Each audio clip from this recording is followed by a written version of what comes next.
मेरे वालों प्यार भरी सत श्री अकाल। मैं जसवीर कौर बेदी बंद सिंह ਚੱਠਾ जी की कहानी रिश्तियां दे छुपे सूरज पढ़न जा रही हाँ। उम्मीद करती हाँ कि तुसी ध्यान नाल सुनोगे। डुग डुग ढोल की आवाज़ का शोर सी। इस ढोल के डगे ते नचदा ढोली बड़ा चंगा लगता सी। आसे पासे लोगों का इकट्ठ सी, जिस विच बुढ़े अधखड़ नौजवान अते बच्चे शामिल सन। खूब रौला पै रहा सी, जिवें कोई तमाशा वेख रहा होवे। बुढ़ियां दे लक्कां दुआले परने बन्ने हुए सन। इन्हां सब दी मिल के एक ही आवाज़ आ रही सी, शाबाश बई शाबाश, हुण तां लै लिया कम, वाह वीरिया वाह। अचानक ढोल दा डग्गा रुक गया। बीरे दे मंजे दी पैन नाल बन्नी बकरी दी म्यां म्यां ने 70 साला बाबे बीरे दी अख खोल दित्ती अते बाबा बीरा चार चफेरे घुप हनेरा वेख के अब्बड़ वाहे बोलिया, मन्ने दे जानिए टिक्के नहीं खड़ा जांदा, किवें लूहन लगी है, पहर दे तड़के ही म्यां म्यां लाई है। ते फिर आए सुपने बारे सोचन लगा। वाह बई वाह। ते ओह मिन्ना जिहा हसिया। साला बड़ा सुपना आया। ਉਹ मुंज ਦੀ ਮੰਜੀ ਤੋਂ ਉੱਠਿਆ ਅਤੇ ਕੋਠੜੇ ਦੇ ਨਾਲ ਹੀ ਪਰਾਂ ਟੋਏ ਵਿੱਚ ਪਿਸ਼ਾਬ ਕਰਨ ਲੱਗਾ। ਬਾਹਰ ਗੁਰਦੁਆਰੇ ਵਾਲੇ ਭਾਈ ਜੀ ਦੀ ਆਵਾਜ਼ ਆ ਰਹੀ ਸੀ। ਉਸਨੇ ਮੂੰਹ 'ਚ ਬੁੜਬੁੜ ਕੀਤੀ, ਆਹ ਦੇਖ ਸਹੁਰੇ ਪਹਿਰ ਦੇ ਤੜਕੇ ਹੀ ਲੱਗ ਜਾਂਦੇ ਆ, ਸਪੀਕਰਾਂ 'ਚ ਰੌਲਾ ਪਾਉਣ। ਆਹੀ 2 ਘੰਟੇ ਥੱਕੇ ਟੁੱਟੇ ਦੇ ਆਰਾਮ ਕਰਨ ਨੂੰ ਹੁੰਦੇ ਆ ਤੇ ਇਹ ਆਪਣੇ ਹੀ ਰਾਹ ਕੱਢਣ ਲੱਗ ਜਾਂਦੇ ਆ। ਤੇ ਉਹ ਵਾਖਰੂ ਵਾਖਰੂ ਕਰਦਾ ਅੰਦਰ ਕੋਠੜੇ ਵਿੱਚ ਵੜਨ ਲੱਗਾ ਤਾਂ ਉਸਨੇ ਉੱਚੀ ਆਵਾਜ਼ ਵਿੱਚ ਕਿਹਾ, ਓਏ ਕਹਿਲਿਆ ਚਾਹ ਦੀ ਘੁੱਟ ਕਰ ਲੈ, ਹੁਣ ਨੀਂਦ ਕਿਹੜੀ ਆਉਣੀ ਹੈ, ਚਾਹ ਦੀ ਘੁੱਟ ਨਾਲ ਢਿੱਡ ਤੱਤਾ ਕਰ ਲਾਂਗੇ, ਠਾਲਾ ਮੇਰੇ ਪੁੱਤ ਬਚਨੋਂ ਨੂੰ। ਪਰ ਨਾਲ ਦੇ ਛੱਪਰ ਵਿੱਚੋਂ ਕੋਈ ਆਵਾਜ਼ ਨਾ ਆਈ, ਜਿੱਥੇ ਉਸਦਾ ਮੁੰਡਾ ਨੂੰਹ ਅਤੇ ਬੱਚੇ ਪਏ ਸਨ। ਬਿਨਾਂ ਹੋਰ ਆਵਾਜ਼ ਦਿੱਤੇ ਉਹ ਆਪਣੇ ਮੰਜੇ ਵੱਲ ਆਉਣ ਲੱਗਿਆ ਤਾਂ ਖੜੀ ਬੱਕਰੀ ਵਿੱਚ ਵੱਜਿਆ। ਉਹ ਬੱਕਰੀ ਨੂੰ ਬੁਰਾ ਭਲਾ ਕਹਿੰਦਾ ਮੰਜੇ 'ਤੇ ਆ ਪਿਆ। ਸਿਆਲ ਦੀ ਮਿੰਨੀ ਜਿਹੀ ਠੰਡ ਨੇ ਉਸਦੇ ਕਮਜ਼ੋਰ ਸਰੀਰ ਨੂੰ ਕੰਬਣੀ ਜਿਹੀ ਛੇੜ ਦਿੱਤੀ ਅਤੇ ਉਸਨੇ 4 ਚਫੇਰੇ ਤੋਂ ਆਪਣੇ ਆਪ ਨੂੰ ਰਜ਼ਾਈ ਵਿੱਚ ਲਪੇਟ ਲਿਆ। ਵਾਖਰੂ ਵਾਖਰੂ ਕਰਦੇ ਨੂੰ ਜਦੋਂ ਰਜਾਈ ਦਾ ਨਿੱਘ ਜਿਹਾ ਆਇਆ ਤਾਂ ਉਸਦਾ ਧਿਆਨ ਆਪਣੇ ਸੁਪਨੇ ਵੱਲ ਚਲਾ ਗਿਆ। ਸਾਲਾ 50 ਸਾਲ ਦੀ ਗੱਲ ਹੈ, ਅਜੇ ਦਿਮਾਗ 'ਚ ਗੇੜੀ ਖਾਈ ਜਾਂਦੀ ਹੈ। ਉਸਨੂੰ ਆਪਣੇ ਜਵਾਨੀ ਦੇ ਦਿਨ ਯਾਦ ਆ ਗਏ, ਜਦੋਂ ਉਸਨੇ ਸਵਾ ਘੁਮਾ ਕਣਕ ਸੂਰਜ ਦੀ ਟਿੱਕੀ ਛਿਪਦੀ ਨਾਲ ਵੱਢ ਦਿੱਤੀ ਸੀ। ਉਹ ਆਪਣੇ ਵਿਹੜੇ ਦੀ ਸੱਥ ਵਿੱਚ ਆਪਣੇ ਹਾਣੀ ਮੁੰਡੇ ਨਾਲ ਗੱਲੀ ਬਾਤੀ ਬੈਠਾ ਬੈਠਾ ਜਿੱਦ ਪਿਆ ਸੀ ਕਿ ਹੱਥ ਨੂੰ ਢੋਲ ਦੇ ਡੱਗੇ 'ਤੇ ਸਵਾ ਘੁਮਾ ਕਣਕ ਵੱਢ ਦੇਵੇਗਾ। ਜਿਸ ਜੱਟ ਨਾਲ ਉਹ ਸੀਰੀ ਸੀ, ਉਸ ਨੂੰ ਦੂਜੇ ਦਿਨ ਵੀਰੇ ਨੇ ਕਿਹਾ ਸੀ, ਤਾਇਆ ਜੇ ਤੁਸੀਂ ਮੈਨੂੰ ਪੰਸੇਰੀ ਘਿਓ ਦੀ ਦੇ ਦੇਵੋ ਤਾਂ ਆਥਣ ਨੂੰ ਸਵਾ ਘੁਮਾ ਕਣਕ ਵੱਢ ਦੂੰਗਾ ਢੋਲ ਦੇ ਡੱਗੇ 'ਤੇ। ਤੇ ਅਜੇ ਹਾੜੀ 'ਚ 1 ਮਹੀਨਾ ਪਿਆ। ਪੰਸੇਰੀ ਥੰਦੇ ਨਾਲ ਮੇਰੇ ਹੱਡਾਂ 'ਚ ਜਾਨ ਪੈ ਜੂ। ਪਿਛਲੇ ਸਾਲ ਵੀ ਮੇਰਾ ਜੀ ਜਾ ਕੀਤਾ ਸੀ ਕਣਕ ਵੱਢਣ ਨੂੰ, ਪਰ ਬਾਬੇ ਮੌਲੀ ਦੇ ਘਰ 'ਚ ਕਮਜ਼ੋਰੀ ਜਿਹੀ ਕਰਕੇ ਘਿਓ ਨਹੀਂ ਮਿਲ ਸਕਿਆ ਸੀ। ਐਤਕੀ ਮੈਂ ਜ਼ਰੂਰ ਮੱਥਾ ਲਾ ਕੇ ਦੇਖਣਾ। ਤੇ ਉਸਦੇ ਜੱਟ ਤਾਏ ਨੇ ਉਸਦੀ ਨਕਲ ਲਾਉਂਦੇ ਹੋਏ ਬੇਪਰਵਾਹੀ 'ਚ ਕਿਹਾ, ਮੱਥਾ ਲਾ ਕੇ ਦੇਖਣਾ, ਸਵਾ ਘੁਮਾ ਕਣਕ ਬੂਥ ਕੱਢ ਦੂ ਢੇਡਾ, ਤੂੰ ਦੇਖਣੀ ਪੱਖਣੀ ਢਿੱਗ ਵਰਗਾ ਲੱਗਦਾ, ਪਰ ਤੇਥੋਂ ਹੋਣਾ ਕੁਛ ਨਹੀਂ, ਖੁੱਚਾਂ ਰਹਿ ਜਾਣਗੀਆਂ ਤੇਰੀਆਂ ਤੇ ਮਾਹਾਂ ਦੇ ਆਟੇ ਵਾਂਗੂ ਆਕੜ ਜਾਏਗਾ, ਮੇਰੇ ਕੰਮੋਂ ਵੀ ਜਾਏਗਾ, ਬੈਠਾ ਰਹਿ ਟਿੱਕੇ, ਐਵੇਂ ਘਿਓ ਦੀ ਪੰਸੇਰੀ ਗਾਲ ਦੇਗਾ ਖਾ ਕੇ। ਨਹੀਂ ਤਾਇਆ, ਮੇਰਾ ਚਿੱਤ ਮੰਨਦਾ, ਨਾਲੇ ਰਾਤ ਮੈਨੂੰ ਘਿੱਚਰ ਕੇ ਟਿੱਡੇ ਨੇ ਮਿਹਣਾ ਮਾਰਿਆ। ਤੇ ਕੋਲ ਬੈਠੀ ਤਾਈ ਨੇ ਤਾਈ ਨੂੰ ਕਿਹਾ ਸੀ, ਨਾ ਤੈਨੂੰ ਕੀ ਕਹਿੰਦਾ, ਜੇ ਮੁੰਡਾ ਕਣਕ ਵੱਢਦਾ ਤਾਂ ਵੱਢ ਲੈਂਦੇ। ਤੇ ਫਿਰ ਬੀਰੋ ਵੱਲ ਵੇਖਦੀ ਨੇ ਕਿਹਾ, ਕੋਨੀ ਪੁੱਤ ਲੈ ਜੀ ਘਿਓ ਜਿੰਨਾ ਮਰਜੀ, 2 ਬਲਣੀਆਂ ਭਰੀਆਂ ਪਈਆਂ 15-15 ਸੇਰ ਦੀਆਂ। ਤਾਈ ਦੀ ਗੱਲ ਸੁਣ ਕੇ ਬੀਰਾ ਬਹੁਤ ਖੁਸ਼ ਹੋਇਆ। ਉਸਨੇ ਸਾਰੇ ਪਿੰਡ ਵਿੱਚ ਸਵਾ ਸੇਰ ਘੁਮਾ ਕਣਕ ਵੱਢਣ ਦੀ ਗੱਲ ਉਡਾ ਦਿੱਤੀ, ਪਰ ਬੀਰੇ ਦੇ ਮੁਕਾਬਲੇ ਵਿੱਚ ਪਿੰਡ ਵਿੱਚ ਕੋਈ ਵੀ ਇੰਨੀ ਕਣਕ ਵੱਢਣ ਵਾਲਾ ਨਾ ਨਿਕਲਿਆ। ਕਣਕ ਵੱਢਣ ਵਾਲੇ ਦਿਨ ਢੋਲੀ ਨੇ ਪਿੰਡ ਤੋਂ ਚੱਲਣ ਸਮੇਂ ਤੋਂ ਲੈ ਕੇ ਖੇਤ ਪਹੁੰਚਣ ਤੱਕ ਢੋਲ ਵਜਾਇਆ ਸੀ।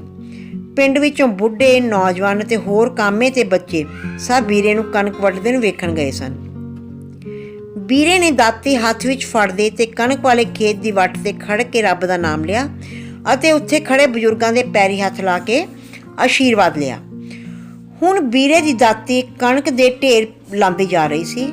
ਸਭ ਲੋਕਾਂ ਲਈ ਵੀਰਾ ਜਿਵੇਂ ਤਮਾਸ਼ਾ ਬਣ ਗਿਆ ਹੋਵੇ। ਸਭ ਪਾਸਿਓਂ ਇਹੀ ਆਵਾਜ਼ਾਂ ਆ ਰਹੀਆਂ ਸਨ, ਬੱਲੇ ਓਏ ਵੀਰਿਆ, ਮਰ ਜਾ ਟੁੱਟ ਕੇ ਕਿਤੇ ਢੋਈ ਨਾਲ ਵਾਲੀ, ਦਿਨ ਤਾਂ ਜਮਾ ਹੀ ਗਿਆ ਓਏ। ਇਹਨਾਂ ਬੋਲਾਂ ਨਾਲ ਹੌਸਲੇ 'ਚ ਹੁੰਦਾ ਵੀਰਾ ਕੋਡੀ ਢੋਈ ਨਾਲ ਦਾਤੀ ਵਾਲੀ ਬਾਂਹ ਨੂੰ ਹੋਰ ਲੰਮੀ ਕਰਦਾ। ਆਪਣੇ ਪਿੱਛੇ ਕਣਕ ਦੇ ਅੰਬਾਰ ਲਾਉਂਦਾ ਜਾਂਦਾ ਸੀ। ਉਸ ਮੇਲੇ ਵਰਗੇ ਇਕੱਠ ਵਿੱਚ ਵੀਰੇ ਦਾ ਸਰੀਰ ਮੁੜਕੋ ਮੁੜਕੀ ਪੂਰਾ ਜ਼ੋਰ ਤਾਣ ਲਾ ਕੇ ਨਿਸ਼ਾਨੇ ਵੱਲ ਵੱਧ ਰਿਹਾ ਸੀ। ਬੁੱਢੇ ਅਤੇ ਅਧਖੜ ਆਪਣੇ ਮੋਢਿਆਂ ਉੱਤੇ ਰੱਖੇ ਪਰਨੇ ਹੱਥਾਂ ਵਿੱਚ ਲੈ ਕੇ ਉਸਦੇ ਬਰਾਬਰ ਖੜ ਕੇ ਹਵਾ ਵਿੱਚ ਲਹਿਰਾ ਰਹੇ ਸਨ ਅਤੇ ਹੋਰ ਤੇਜ਼ ਚੱਲਣ ਲਈ ਹੌਸਲਾ ਦੇ ਰਹੇ ਸਨ। ਦੂਜੀ ਤੀਜੀ ਪਾਂਤ ਲੱਗਣ ਤੋਂ ਪਿੱਛੋਂ ਉਹ 2 ਘੁੱਟ ਪਾਣੀ ਦੇ ਭਰਦਾ ਅਤੇ ਫਿਰ ਆਪਣੀ ਦਾਤੀ ਆਰੇ ਵਾਂਗ ਚਲਾਉਂਦਾ ਅੱਗੇ ਵਧਦਾ ਜਾ ਰਿਹਾ ਸੀ। ਸੂਰਜ ਦੀ ਲਾਲੀ ਹਾਲੇ ਪੱਕੀਆਂ ਸੋਨੇ ਵਰਗੀਆਂ ਕਣਕਾਂ ਤੇ ਚਮਕ ਰਹੀ ਸੀ ਕਿ ਵੀਰੇ ਨੇ ਆਖਰੀ ਕਣਕ ਦਾ ਰੁੱਗ ਪਾਉਂਦੇ ਦਾਤੀ ਉਤਾਂਹ ਵੱਲ ਮਾਰੀ ਅਤੇ ਉਸਨੂੰ ਬੁੱਝ ਕੇ ਚੁੰਮ ਲਿਆ। ਸਾਰੇ ਲੋਕਾਂ ਦਾ ਇਕੱਠ ਵੀਰੇ ਦੁਆਲੇ ਹੋ ਗਿਆ। ਕੋਈ ਉਸਨੂੰ ਥਾਪੀ ਦੇ ਰਿਹਾ ਸੀ, ਕੋਈ ਲੱਕੋਂ ਫੜ ਕੇ ਚੁੱਕ ਰਿਹਾ ਸੀ। ਵੀਰਾ ਆਪਣੇ ਸਭ ਬਜ਼ੁਰਗਾਂ ਤੋਂ ਆਸ਼ੀਰਵਾਦ ਲੈਂਦਾ ਪੈਰੀਂ ਪੈ ਰਿਹਾ ਸੀ ਅਤੇ ਸਭ ਕਹਿ ਰਹੇ ਸਨ, ਵਾਹ ਬਈ ਵਾਹ ਮਾਂ ਦਿਆ ਪੁੱਤਾ, ਰੱਖਤੀ ਮਾਂ ਦੇ ਦੁੱਧ ਦੀ ਲਾਜ, ਜੋ ਕਹਿੰਦਾ ਸੀ ਕਰਕੇ ਦਿਖਾਤਾ ਮਾਂ ਦੇ ਸ਼ੇਰ ਨੇ। ਤੇ ਫਿਰ ਵੀਰੇ ਦੇ ਜੱਟ ਤਾਏ ਨੇ ਉਸਦੇ ਗਲ ਵਿੱਚ ਪੂਰੇ 21 ਰੁਪਏ ਦਾ ਹਾਰ ਪਾਇਆ ਸੀ ਅਤੇ ਪੰਸੇਰੀ ਘਿਓ ਦੇ ਬੰਦੇ ਪੈਸੇ ਛੱਡ ਕੇ ਉਸਨੂੰ 2.5 ਸੇਰ ਘਿਓ ਹੋਰ ਦੇਣ ਲਈ ਉੱਚੀ ਸਾਰੀ ਕਿਹਾ ਸੀ। ਵੀਰਾ ਜਿਵੇਂ ਹੌਸਲੇ ਨਾਲ ਧਰਤੀ ਤੋਂ 2 ਫੁੱਟ ਉੱਚਾ ਉੱਡ ਰਿਹਾ ਹੋਵੇ। ਉਸਨੂੰ ਕੀਚਰ ਕਾ ਟਿੱਡਾ ਜਿਵੇਂ ਆਪਣੇ ਸਾਹਮਣੇ ਬੌਣਾ ਜਿਹਾ ਲੱਗ ਰਿਹਾ ਸੀ। ਵੀਰੇ ਨੂੰ ਹੌਸਲਾ ਵੀ ਕਿਉਂ ਨਾ ਹੁੰਦਾ, ਕਿਸੇ ਨੇ ਵੀ ਪਿੰਡ 'ਚੋਂ ਤਾਂ ਕਿ ਗੁਆਂਢੀ ਪਿੰਡ 'ਚੋਂ ਵੀ ਸਵਾ ਘੁਮਾ ਕਣਕ ਅਜੇ ਤੱਕ ਨਹੀਂ ਵੱਢੀ ਸੀ। ਕੋਠੜੇ ਦੇ ਬਾਹਰ ਨੂੰ ਉਸਦੀ ਪੋਤੀ ਨੇ ਅੰਦਰ ਧੱਕਦੇ ਕਿਹਾ, ਲੈ ਬਾਬਾ ਚਾਹ ਪੀ ਲੈ। ਉਸਨੇ ਕੌਲਾ ਬਾਬੇ ਵੀਰੇ ਦੇ ਸਿਰਹਾਣੇ ਥੱਲੇ ਰੱਖ ਕੇ ਕਿਹਾ, ਆਹ ਪਈ ਐ, ਡੁੱਲ ਨਾ ਜਾਵੇ ਕਿਤੇ। ਉਸਦੀ ਪੋਤੀ ਨੇ ਮੰਜੇ ਦੀ ਪੈਨ ਨਾਲੋਂ ਬੱਕਰੀ ਖੋਲੀ ਅਤੇ ਬਾਹਰ ਲੈ ਗਈ। ਪੋਤੀ ਦੀ ਆਵਾਜ਼ ਸੁਣ ਕੇ ਬਾਬੇ ਵੀਰੇ ਦੀ ਸੋਚਾਂ ਦੀ ਲੜੀ ਟੁੱਟੀ। ਵੀਰੇ ਦੇ ਮਨ ਵਿੱਚ ਹੌਂਕਾ ਜਿਹਾ ਨਿਕਲਿਆ। ਉਸਨੇ ਰਜਾਈ ਵਿੱਚੋਂ ਮੂੰਹ ਬਾਹਰ ਕੱਢ ਕੇ ਸਿਰਹਾਣੇ ਪਿਆ ਚਾਹ ਵਾਲਾ ਕੌਲਾ ਚੁੱਕਿਆ ਅਤੇ ਇੱਕੋ ਸਾਹ ਹੀ ਗਟ-ਗਟ ਪੀ ਗਿਆ। ਹੱਥ ਵਾਲਾ ਖਾਲੀ ਕੌਲਾ ਥੱਲੇ ਰੱਖਦੇ ਬੁੜਬੁੜਾਇਆ, ਸਾਲਾ ਜ਼ਿੰਦਗੀ ਐਵੇਂ ਹੀ ਲੰਘ ਗਈ ਜਿਵੇਂ ਆ ਕੱਲ੍ਹ ਦੀਆਂ ਗੱਲਾਂ ਹੋਣ। ਊਂ ਤਾਂ ਇਉਂ ਲੱਗਦਾ ਹੈ ਬਈ ਕਿੰਨਾ ਹੀ ਚਿਰ ਹੋ ਗਿਆ, ਜਿਵੇਂ 4 ਜ਼ਿੰਦਗੀਆਂ ਲੰਘ ਗਈਆਂ ਹੋਣ। ਇੰਨੇ ਸਮੇਂ 'ਚ ਕਿੰਨੀਆਂ ਹਵਾਵਾਂ ਵਗੀਆਂ। ਉਦੋਂ ਅੰਗਰੇਜ਼ਾਂ ਵੇਲੇ ਦੀਆਂ ਗੱਲਾਂ ਸਨ। ਉਹਨਾਂ ਨੂੰ ਵੀ ਕਿੰਨੇ ਵਰ੍ਹੇ ਹੋ ਗਏ। ਕਿੰਨੇ ਹੱਲੇ ਗੁੱਲੇ ਵੇਲੇ ਲੋਕ ਮਾਰੇ ਗਏ, ਕਿੰਨੇ ਘਰ ਉੱਜੜ ਗਏ ਅਤੇ ਆਪ ਪਿੰਡ ਦੀਆਂ ਬੀਹੀਆਂ ਵੀ ਬਦਲ ਗਈਆਂ। ਬੜਾ ਚੰਮ ਲਹਾਇਆ ਜੱਟਾਂ ਤੋਂ ਸਾਰੀ ਉਮਰ, ਤੇ ਆਹ ਹੱਡ ਰਹਿ ਗਏ ਪੱਲੇ। ਤੇ ਦੂਜੇ ਹੀ ਪਲ ਵੀਰੇ ਨੇ ਸੋਚਿਆ, ਲੈ ਚੰਮ ਵਾਲੀ ਕਿਹੜੀ ਗੱਲ ਹੈ, ਜੇ ਮੈਂ ਕੰਮ ਕਰਦਾ ਸੀ ਤਾਂ ਸਾਰੇ ਲੋਕ ਪਿੰਡ ਵਾਲੇ ਮੇਰੀ ਇੱਜ਼ਤ ਵੀ ਕਰਦੇ ਸੀ। ਲੈ ਕੋਈ ਹੁਣ ਵਿਹੜੇ 'ਚੋਂ ਕਿਸੇ ਜੱਟ ਦੇ ਪੱਠੇ ਮੰਗ ਕੇ ਦਿਖਾਵੇ, ਉਹਨਾਂ ਨੂੰ ਕੋਈ ਪਿੜ ਪੱਲੇ ਨਹੀਂ ਪਾਉਂਦਾ। ਇਹਨਾਂ ਦੀ ਕੋਈ ਇੱਜ਼ਤ ਹੈ, ਇਹਨਾਂ ਨੂੰ ਕੋਈ ਦੇਲ ਹੀ ਨਹੀਂ ਚੜ੍ਹਨ ਦਿੰਦਾ। ਮੈਂ ਤਾਂ ਅੱਜ ਵੀ ਸਾਰੇ ਪਿੰਡ 'ਚੋਂ ਜਿੱਥੋਂ ਮਰਜ਼ੀ ਚੀਜ਼ ਮੰਗ ਲਿਆਵਾਂ, ਮੈਨੂੰ ਕੋਈ ਜਵਾਬ ਨਹੀਂ ਦਿੰਦਾ। ਗਰੀਬਾਂ ਤਾਂ ਚੰਗੇ ਕੰਮ ਕੀਤੇ ਦੀ ਇਹੀ ਖੱਟੀ ਹੈ। ਚੰਮ ਤਾਂ ਹਰੇਕ ਹੀ ਲਾਉਂਦਾ ਫਿਰਦਾ, ਗੱਲ ਤਾਂ ਚੰਗੀ ਬਣਦੀ ਹੈ ਸਾਰੀ। ਉਸਨੇ ਆਪਣੀ ਸੋਚ ਦਾ ਆਪ ਹੀ ਅੰਦਰ ਹੁੰਗਾਰਾ ਭਰਿਆ ਅਤੇ ਫਿਰ ਆਪਣੀ ਸੋਚ ਨੂੰ ਪਿੱਛੇ ਮੋੜਦਾ ਸੋਚਣ ਲੱਗਾ, ਐਦੋਂ ਉੱਤੋਂ ਦੀ ਮਾਣ ਵਾਲੀ ਕਿਹੜੀ ਗੱਲ ਹੋਊ। ਪਿੰਡ ਦੀਆਂ ਕੁੜੀਆਂ ਵੀ ਮੇਰੇ ਕਾਮੇ ਹੋਣ ਵਾਲੇ ਜਾਣਦੀਆਂ ਸਨ। ਉਦੋਂ ਹਾਲੇ ਢੋਲ ਦੇ ਡੱਗੇ ਤੇ ਕਣਕ ਵੱਢਦੇ ਥੋੜ੍ਹੇ ਹੀ ਦਿਨ ਹੋਏ ਸਨ। ਜਦ ਮੈਂ ਦੂਜੇ ਜੋਤਰ ਦਾ ਹੱਲ ਛੱਡ ਕੇ ਮੂੰਹ ਨੇਰੇ ਖੇਤੋਂ ਆ ਰਿਹਾ ਸੀ ਤਾਂ ਬਾਹਰ ਮੂਹਰੇ ਬਰਿਆਮੋਂ ਕੀ ਗੁਰੀ ਨੇ ਪੁੱਛਿਆ, ਵੀਰੇ ਤੂੰ ਇਸ ਸਾਲ ਸਾਡੇ ਨਾਲ ਸਿਰੀ ਰਲੇਂਗਾ? ਰਾਤ ਮੇਰਾ ਬਾਪੂ ਤੇਰੀਆਂ ਗੱਲਾਂ ਕਰਦਾ ਸੀ ਕਿ ਆਪਾਂ ਵੀਰੇ ਨੂੰ ਸਿਰੀ ਰਲਾਵਾਂਗੇ ਇਸ ਸਾਲ, ਉਹ ਬਹੁਤ ਕੰਮ ਕਰਦਾ ਹੈ। ਤੇ ਇੰਨੀ ਗੱਲ ਕਰਦੇ ਉਹ ਖਿੜਖਿੜ ਹੱਸ ਪਈ। ਫਿਰ ਗੁਰੂ ਦੇ ਹਾਸੇ ਨੇ ਮੇਰੇ ਦਿਲ ਨੂੰ ਇੱਕ ਹੁਲਾਰਾ ਦਿੱਤਾ। ਜਦੋਂ ਮੈਂ ਕਦੇ ਵੀ ਉਹਨਾਂ ਦੇ ਕੋਲ ਦੀ ਲੰਘਦਾ ਤਾਂ ਗੁਰੀ ਮੈਨੂੰ ਆਨੇ ਬਹਾਨੇ ਬੁਲਾਉਂਦੀ ਰਹਿੰਦੀ। ਫਿਰ ਪੂਰੇ 5 ਵਰ੍ਹੇ ਮੈਂ ਬਰਿਆਮੇ ਗਿਆਂ ਨਾਲ ਸੀਰ ਕੀਤਾ। ਗੁਰੀ ਮੇਰੇ ਨਾਲ ਢੇਰ ਸਾਰੀਆਂ ਗੱਲਾਂ ਕਰਦੀ। ਜਦੋਂ ਮੈਂ ਪੱਠੇ ਦੱਥੇ ਦਾ ਕੰਮ ਕਰ ਰਿਹਾ ਹੁੰਦਾ ਤਾਂ ਉਹ ਘਰ ਦੀ ਪਿਛਲੀ ਕੱਚੀ ਸਵਾਦ ਵਿੱਚ ਬਹਾਨੇ ਨਾਲ ਬੁਲਾਉਂਦੀ ਰਹਿੰਦੀ। ਘਰ ਵਿੱਚੋਂ ਕੰਮ ਕਰਦੀ ਚੋਰੀ ਛੁਪੇ ਮੇਰੇ ਵੱਲ ਸਰਸਰੀ ਨਿਗਾਹ ਮਾਰਦੀ ਰਹਿੰਦੀ। ਸਾਲਾ ਜਵਾਨੀ ਦਾ ਨਸ਼ਾ ਹੀ ਬਹੁਤ ਹੁੰਦਾ। ਮੇਰਾ ਵੀ ਗੁਰੀ ਬਿਨਾਂ ਦਿਲ ਨਾ ਲੱਗਦਾ। ਇੱਕ ਵਾਰ ਉਹ 15-20 ਦਿਨ ਲਈ ਨਾਨਕੇ ਚਲੀ ਗਈ ਸੀ ਅਤੇ ਮੇਰਾ ਘਰ ਵਿੱਚ ਵੜਨ ਨੂੰ ਚਿੱਤ ਨਾ ਕਰਦਾ। ਮੈਂ ਉਹ ਸਾਰੇ ਦਿਨ ਖੇਤ 'ਚ ਕੰਮ ਕਰਦੇ ਨੇ ਹੀ ਗੁਜ਼ਾਰੇ ਸਨ ਅਤੇ ਜਿਸ ਦਿਨ ਨਾਨਕਿਆਂ ਤੋਂ ਮੁੜੀ ਸੀ ਜਾਨੋ ਘਰ 'ਚ ਅਤੇ ਮੇਰੇ ਅੰਦਰ ਚਾਨਣ ਹੋ ਗਿਆ ਸੀ। ਅਤੇ ਆ ਸਾਡੇ ਵਿਹੜੇ ਦੇ ਕਾਲੇ ਕਲੂਟੇ ਪੋਪੀ ਵਰਗੀਆਂ ਕੰਨੀ ਕੋਈ ਝਾਕਦੀ ਨਹੀਂ। ਇਹਦੀਆਂ ਅੱਖਾਂ ਜਮਾ ਹੀ ਚਿੜੀ ਦੀ ਅੱਖ ਵਰਗੀਆਂ ਸਨ। ਸਾਲਾ ਇਹ ਕੰਮ ਨੂੰ ਵੀ ਨਿਕੰਮਾ ਹੀ ਸੀ। ਜਿਹਦੇ ਰਲ ਜਾਂਦਾ ਉਸ ਨਾਲ ਰੋਂਦਾ ਪਿੱਟਦਾ ਮਸਾਂ ਸਾਲ ਲੰਘਾਉਂਦਾ। ਅਗਲਾ ਦੂਜੇ ਸਾਲ ਹੀ ਜਵਾਬ ਦੇ ਦਿੰਦਾ। ਮੈਨੂੰ ਤਾਂ ਇੰਝ ਲੱਗਦਾ ਹੁੰਦਾ ਜਿਵੇਂ ਮੈਂ ਸਮਾਨ ਠਿੱਲ ਲਿਆ ਹੋਵੇ। ਬੰਦੇ ਦੀ ਕੰਮ ਨਾਲ ਹੀ ਕਦਰ ਹੈ ਅਤੇ ਹਰ ਕੰਮ ਮੇਰੇ ਮੂਹਰੇ ਪਾਣੀ ਵਾਂਗੂ ਚੱਲਦਾ ਸੀ। ਬਾਬੇ ਵੀਰੇ ਦੀ ਪੋਤੀ ਨੇ ਦੂਰੋਂ ਹੀ ਆਵਾਜ਼ ਮਾਰੀ, ਬਾਬਾ ਤੂੰ ਆ ਆਪਣਾ ਕੀੜੂ ਨੂੰ ਫੜੀ ਕੇਰਾਂ, ਮੈਂ ਤੇ ਮੇਰੀ ਬੀਬੀ ਸੀਰੀਆਂ ਦੇ ਘਰੋਂ ਗੋਹਾ ਕੂੜਾ ਸਿੱਟ ਆਈਏ। ਜੇ ਇਹ ਬਾਹਲਾ ਰੋਇਆ ਤਾਂ ਆਵਾਜ਼ ਮਾਰ ਕੇ ਬਹੋੜੂ ਨੂੰ ਫੜਾ ਦੀ, ਉਹ ਆਪਦਾ ਸਕੂਲ ਦਾ ਕੰਮ ਕਰਦਾ ਬੈਠਾ। ਨਹੀਂ ਨਹੀਂ, ਮੈਥੋਂ ਨਹੀਂ ਸਾਹਮਣਾ, ਇਹ ਤੁਸੀਂ ਨਾਲ ਹੀ ਲੈ ਜਾਓ, ਮੈਂ ਇਹਨੂੰ ਕਿਵੇਂ ਚੁੱਕੂ ਇੰਨਾ ਚਿਰ, ਨਾਲੇ ਮੈਂ ਢਿੱਲਾਂ ਅੱਜ। ਕੁੜੀ ਮੂੰਹ ਸੋਝਲੇ 'ਚੋਂ ਬਾਬੇ ਦੀ ਆਵਾਜ਼ ਵਿੱਚੋਂ ਪੂਰੀ ਨਾ ਸੁਣਦੀ ਹੋਈ ਪੁੱਠੇ ਪੈਰੀ ਮੁੜ ਆਈ। ਬਾਬਾ ਵੀਰਾ ਜਿਵੇਂ ਆਪਣੀ ਬੀਤੀ ਜ਼ਿੰਦਗੀ ਦਾ ਹਿਸਾਬ ਕਿਤਾਬ ਲਗਾ ਰਿਹਾ ਸੀ। ਕੁੜੀ ਦੇ ਚਲੇ ਜਾਣ ਪਿੱਛੋਂ ਉਸਨੇ ਰਜਾਈ ਵਿੱਚ ਫੇਰ ਮੂੰਹ ਕਰ ਲਿਆ। ਲੰਮੇ ਅਤੇ ਕਮਜ਼ੋਰ ਗੋਡਿਆਂ ਨੂੰ ਬਾਹਾਂ ਨਾਲ ਗਲਵੱਕੜੀ ਪਾਉਂਦਿਆਂ ਉੱਚੀ ਦੇ ਕੇ ਹੂੰ ਕਹੀ, ਲੈ ਇੱਕ ਵਾਰ ਗੁਰੀ ਆਪਣੀ ਸਹੇਲੀਆਂ ਨਾਲ ਰਲ ਕੇ ਮੇਲਾ ਵੇਖਣ ਚਲੀ ਗਈ। ਮੈਂ ਵੀ ਤੋਤੂ ਵਰਗਿਆਂ ਨਾਲ ਮੇਲੇ 'ਤੇ ਗਿਆ ਸੀ। ਅਸੀਂ ਸਾਰੇ ਨਾਂ ਪਾਉਣ ਵਾਲੀ ਮਸ਼ੀਨ ਆਲੇ ਕੋਲ ਬਾਂਹ 'ਤੇ ਆਪਣਾ ਨਾਂ ਪਵਾ ਰਹੇ ਸੀ। ਕੋਈ ਮੁਰਚੇ 'ਤੇ ਫੁੱਲ ਪਵਾ ਰਿਹਾ ਸੀ। ਜਦੋਂ ਮੇਰੀ ਵਾਰੀ ਆਈ ਤਾਂ ਮੈਂ ਪੱਟ 'ਤੇ ਮੋਰਨੀ ਪਵਾ ਰਿਹਾ ਸੀ ਕਿ ਗੁਰੀ ਨੇ ਆਪਣੀਆਂ ਸਹੇਲੀਆਂ ਨਾਲ ਉੱਥੋਂ ਲੰਘਦੇ ਨੇ ਮੇਰੇ ਵੱਲ ਚੋਰੀ ਅੱਖ ਨਾਲ ਵੇਖਿਆ ਸੀ ਤਾਂ ਮੇਰਾ ਮੋਰਨੀ ਪਵਾਉਂਦੇ ਦਾ ਪੱਟ ਹਿੱਲ ਗਿਆ ਸੀ ਅਤੇ ਮਸ਼ੀਨ ਨਾਲ ਇੱਕ ਲੰਮੀ ਕਾਲੀ ਲਕੀਰ ਮੇਰੇ ਪੱਟ 'ਤੇ ਖਿੱਚੀ ਗਈ ਸੀ। ਹੁਣ ਉਸਨੇ ਆਪਣੇ ਲੰਮੇ ਅਤੇ ਕਮਜ਼ੋਰ ਪੱਟਾਂ ਉੱਤੇ ਪਈਆਂ ਝੁਰੜੀਆਂ ਉੱਤੇ ਦੋਵੇਂ ਹੱਥ ਮਾਰ ਕੇ ਉਸ ਮੋਰਨੀ ਕੋਲ ਖਿੱਚੀ ਗਈ ਲਕੀਰ ਦੇ ਨਿਸ਼ਾਨੇ ਵੱਲ ਮਾਸ ਦੀ ਚੁੰਡੀ ਭਰ ਲਈ, ਜਿਵੇਂ ਬੁਢੇਪੇ ਵਿੱਚ ਵੀ ਗੁਰੀ ਉਸਦੇ ਹੱਡਾਂ ਵਿੱਚ ਰਾਚੀ ਪਈ ਹੋਵੇ। ਪੱਟ ਦੇ ਮਾਸ ਦੀ ਚੁੰਡੀ ਅਜੇ ਵੀ ਉਸਦੇ ਹੱਥ ਵਿੱਚ ਸੀ ਕਿ ਉਸਦੇ ਮੂੰਹ ਵਿੱਚ ਕੌੜਾ ਥੁੱਕ ਅੜ ਗਿਆ, ਜਿਵੇਂ ਮੂੰਹ ਵਿੱਚ ਜ਼ਿੰਦਗੀ ਦੀ ਮਿਠਾਸ ਜ਼ਹਿਰ ਬਣ ਗਈ ਹੋਵੇ। ਜਦੋਂ ਉਸਨੂੰ ਆਪਣੀ ਕੁੜੀ ਸਿੱਬੋ ਦਾ ਚੇਤਾ ਆਇਆ, ਸਿੱਬੋ ਇੱਕ ਵਾਰੀ ਪਿੰਡ ਦੇ ਮੁੰਡੇ ਪਾਲੇ ਨਾਲ ਚੋਰੀ ਛੁਪੇ ਸਵੇਰੇ ਸ਼ਾਮ ਤੱਕ ਸ਼ਹਿਰ ਚਲੀ ਗਈ। ਉਹ ਹਨੇਰੇ ਹੋਏ ਘਰ ਪਰਤੀ ਸੀ। ਘਰ ਆਈ ਕੁੜੀ ਨੂੰ ਜਦੋਂ ਵੀਰੇ ਨੇ ਹੱਥ ਦੱਤ ਕਰਨ ਦੀ ਕੋਸ਼ਿਸ਼ ਕੀਤੀ ਤੇ ਥੱਪੜ ਮਾਰਨ ਲੱਗਿਆ ਤਾਂ ਮੂਹਰੋਂ ਸਿੱਬੇ ਨੇ ਬਾਪੂ ਦੀ ਬਾਂਹ ਝੱਟ ਗੁੱਟ ਕੋਲੋਂ ਫੜ ਲਈ ਅਤੇ ਕੁੜੀ ਦੀਆਂ ਲਾਲ ਅੱਖਾਂ ਦੀ ਘੂਰ ਨੇ ਦੀਵੇ ਦੀ ਚਾਨਣ ਵਿਚਲੀ ਰੌਸ਼ਨੀ ਮੱਧਮ ਪਾ ਦਿੱਤੀ ਸੀ। ਇਸ ਸਮੇਂ ਵੀਰੇ ਦੇ ਸਰੀਰ ਦੀ ਸਾਰੀ ਸੱਤਿਆ ਕੱਢ ਦਿੱਤੀ ਗਈ ਸੀ। ਸਿੱਬੋ ਮੂਹਰੇ ਬਘਿਆੜ ਬਣੀ ਖੜੀ ਨੇ ਬੇਝਿਜਕ ਹੋ ਕੇ ਕਿਹਾ, ਬਾਪੂ ਜੇ ਤੂੰ ਮੈਨੂੰ ਵੱਧ ਘੱਟ ਬੋਲਿਆ ਜਾਂ ਮੇਰੇ ਉੱਤੇ ਹੱਥ ਚੱਕਿਆ ਤਾਂ ਮੈਂ ਖੂਬ ਟੋਬਾ ਗੰਦਾ ਕਰ ਦੂੰ। ਪਾਲੇ ਨਾਲ ਮੈਂ ਆਪਣੀ ਮਰਜ਼ੀ ਨਾਲ ਗਈ ਸੀ। ਵੀਰਾ ਕੁੜੀ ਦੀ ਘੁਰਕੀ ਸੁਣ ਕੇ ਮੰਜੇ ਉੱਤੇ ਜਾਸ ਪਾਲ ਪਿਆ ਸੀ। ਉਸ ਦਾ ਕੁੜੀ ਦਾ ਹੌਸਲਾ ਅਤੇ ਧਮਕੀ ਸੁਣ ਕੇ ਸਰੀਰ ਝੂਠਾ ਪੈ ਗਿਆ ਸੀ। ਪਤਾ ਨਹੀਂ ਕਿਹੜੇ ਡਰੋਂ ਨਿਤਾਣਾ ਜਿਹਾ ਬਣ ਕੇ ਰਹਿ ਗਿਆ ਸੀ। ਸਿੱਬੋ ਦੀ ਮਾਂ ਨੇ ਉਸਨੂੰ ਬਹੁਤ ਗਾਲਾਂ ਦਿੱਤੀਆਂ ਸਨ। ਉਸ ਰਾਤ ਵੀਰਾ ਅਤੇ ਉਸਦੀ ਘਰਵਾਲੀ ਸਾਰੀ ਰਾਤ ਸੁੱਤੇ ਨਹੀਂ ਸਨ, ਪਰ ਕੁੜੀ ਬੇਫਿਕਰ ਅਤੇ ਬੇਪਰਵਾਹ ਸਾਹਮਣੇ ਮੁੰਜ ਦੀ ਮੰਜੀ ਉੱਤੇ ਸੁੱਤੀ ਪਈ ਸੀ। ਫਿਰ ਵੀਰੋ ਨੇ ਸਿੱਬੋ ਦਾ ਵਿਆਹ ਮਹੀਨੇ 'ਚ ਪੈਸਾ ਧੇਲਾ ਫੜ ਕੇ ਕਰ ਦਿੱਤਾ ਸੀ। ਆਪਣੇ ਘਰ ਦੀ ਇੱਜ਼ਤ ਕੰਧਾਂ ਵਿੱਚ ਹੀ ਦਬੋਚ ਕੇ ਰੱਖ ਲਈ ਸੀ। ਵੀਰੇ ਨੇ ਮੂੰਹ ਵਾਲੀ ਕੁੜੱਤਨ ਪਰਾਂ ਥੁੱਕੀ ਅਤੇ ਬਰੋੜ ਕਰਦਾ ਬੇਚੈਨ ਜਿਹਾ ਹੋ ਗਿਆ ਤੇ ਰਜਾਈ ਵਿੱਚ ਹੀ ਦੱਬੀ ਆਵਾਜ਼ ਨਿਕਲੀ, 2 ਮੁੰਡੇ ਅਤੇ 3 ਕੁੜੀਆਂ 'ਚੋਂ ਸਹੁਰੀ ਸਿੱਬੋ। ਹਾਲੇ ਸਿੱਬੋ ਬਾਰੇ ਸੋਚ ਦਾ ਕੋੜਾ ਘੁੱਟ ਭਰ ਕੇ ਉਸਦੇ ਗਲ ਵਿੱਚ ਹੀ ਸੀ ਕਿ ਉਸਨੂੰ ਆਪਣੀ ਛੋਟੀ ਕੁੜੀ ਫਿੰਨੋ ਦਾ ਚੇਤਾ ਆਇਆ ਤਾਂ ਜਿਵੇਂ ਉਸਨੇ ਮਾੜ ਚੂਹੇ ਜਿਹੇ ਸਰੀਰ ਨੂੰ ਧੱਕਾ ਜਿਹਾ ਲੱਗਿਆ।